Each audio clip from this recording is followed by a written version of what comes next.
What if I told you that one of the world's most vibrant economic regions is quietly heading toward a workforce crisis? While skyscrapers rise and digital startups boom, Southeast Asia's labor force, the very engine behind its rapid growth, is shrinking, aging, and becoming alarmingly unstable. This isn't just a future problem. It's already unfolding, and the consequences could reshape the region's economy for decades to come. Let's take a closer look at what's really happening.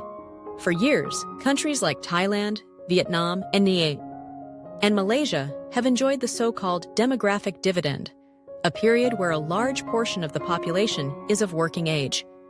This contributed to rapid industrialization, foreign investment, and economic progress.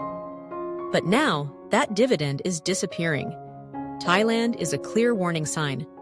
In 2023, it became one of the first developing countries in Southeast Asia to officially become an aging society, with more than 20% of its population over the age of 60.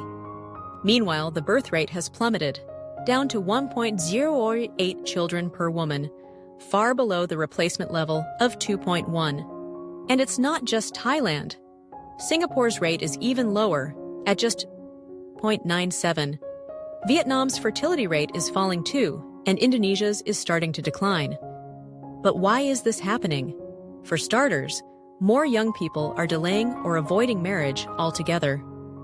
Urbanization, rising education levels, and higher living costs have made having children less appealing or even unaffordable. In many Southeast Asian cities, dual-income households are now essential just to maintain a basic standard of living. Raising a child? That's a luxury many can't afford. Add to this the impact of migration. Countries like the Philippines and Indonesia are seeing millions of their young workers leave for better-paying jobs overseas. While remittances help boost their home economies, this brain drain is quietly hollowing out the local workforce, especially in healthcare, construction, and education. And the problem doesn't stop there. Automation and AI are beginning to take over jobs in manufacturing and services, sectors that once offered employment to millions in the region. As low-skilled jobs disappear, there's a growing mismatch between the skills people have and the skills employers need. Without massive investments in education and training, many workers risk being left behind. So what does this mean for Southeast Asia's future? The region's competitive advantage, its large, young, and affordable workforce, is fading. If current trends continue, we could see slower economic growth, greater inequality, and increased pressure on already fragile social safety nets. But it's not all doom and gloom. There's still time to act. Governments must urgently invest in lifelong education, retraining programs, and childcare support. More inclusive policies that encourage both men and women to balance work and family could help reverse declining birth rates.